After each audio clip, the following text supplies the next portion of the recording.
Kalau kita ngomongin Belanda, pasti yang kebayang salah satunya adalah kincir angin raksasanya yang ikonik itu kan. Tapi tahu nggak, di dalam mesin kuno yang kelihatannya sederhana ini, ternyata tersembunyi sebuah teknologi yang super jenius. Dan cara kerjanya mungkin berlawanan banget sama yang kita bayangkan. Yuk, kita bedah bareng-bareng.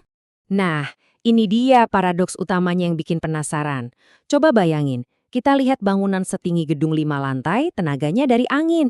Gede banget. Tapi kok daya angkat airnya cuma 1,5 meter? Pendek banget kan? Ini bukan karena mesinnya lemah atau desainnya salah. Jawabannya ternyata jauh lebih cerdas dari itu.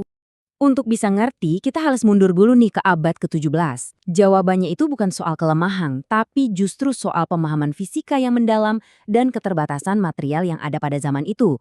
Mereka itu bukan membangun dengan kelemahan, mereka justru membangun dengan kecerdasan yang luar biasa buat mengakali keadaan. Oke, jadi pada dasarnya ada 3 tantangan utama yang harus mereka taklukkan. Dan cara mereka mengatasi 3 masalah inilah yang jadi inti dari kejeniusan mereka. Kita lihat satu persatu ya. Batasan yang pertama itu soal fisika murni. Coba bayangin skrup ini kayak tangga spiral, kalau tangganya kita bikin terlalu tegak, air yang diangkat pasti bakal tumpah lagi ke bawah kan, kalah sama gravitasi. Nah, supaya airnya bisa terjebak di tiap ulir skrup dan ke bawah naik, posisinya itu harus landai banget. Ini hukum alam yang nggak bisa dinego. Terus ada kendala material. Ingat ya, ini teknologi abad ke-17. Belum ada baja. Skrup raksasa ini dibuat dari satu batang pohon ek utuh.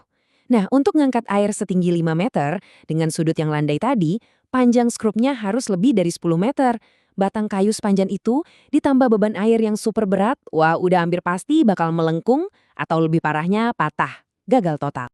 Jadi, apa dong solusinya? Disinilah strategi brilian mereka muncul.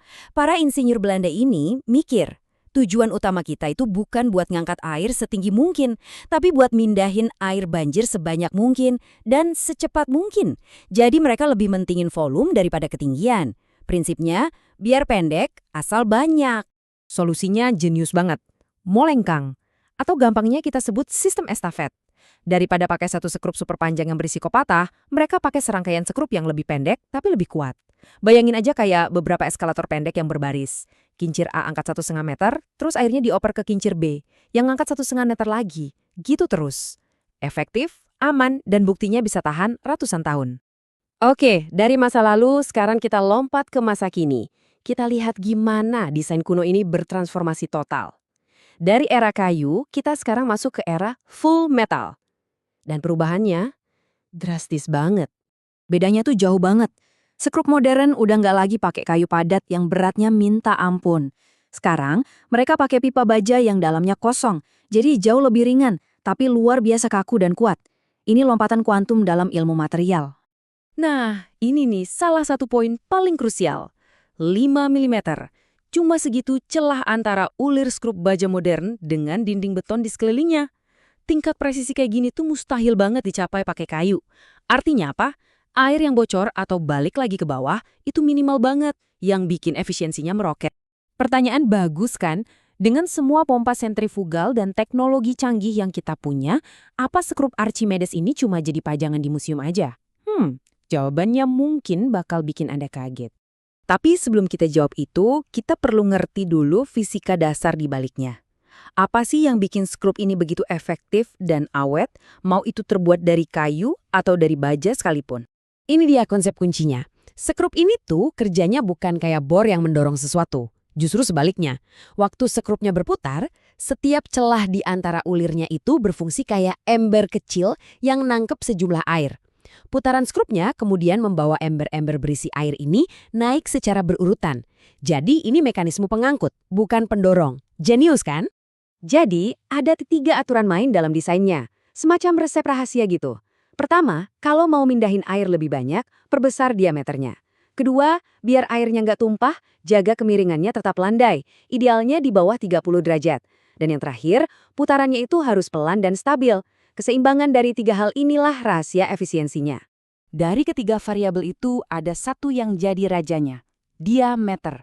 Efeknya itu eksponensial, jadi kalau mau mindahin lebih banyak air, kuncinya bukan mempercepat putaran tapi memperbesar diameternya.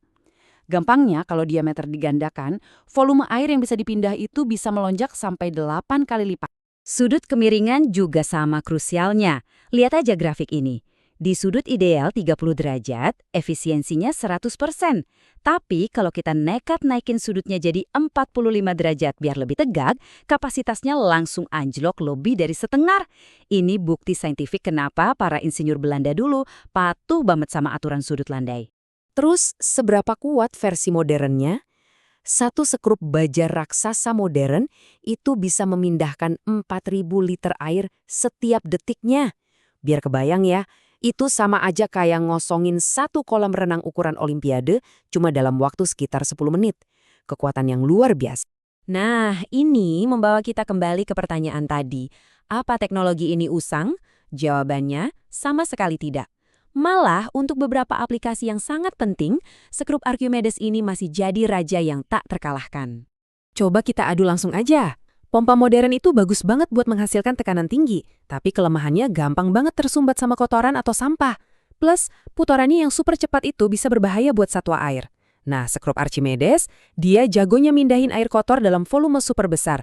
Dan yang paling penting, dia melakukannya dengan lembut. Jadi, inilah dua keunggulan mutlaknya. Pertama, dia itu anti mampet. Sampah, lumpur, bahkan puing-puing bisa ikut terangkat tanpa bikin mesinnya rusak.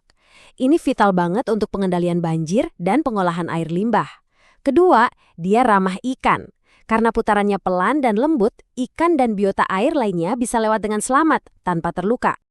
Jadi, dari kincir angin kayu abad ke-17 sampai stasiun pompa banjir super modern, kejeniusan desain skrup Archimedes yang usianya sudah lebih dari 2000 tahun ini ternyata tetap tak tergantikan. Ini jadi bikin kita mikir ya, kira-kira teknologi kuno apa lagi ya yang diam-diam masih jadi yang terbaik dalam tugasnya sampai hari ini?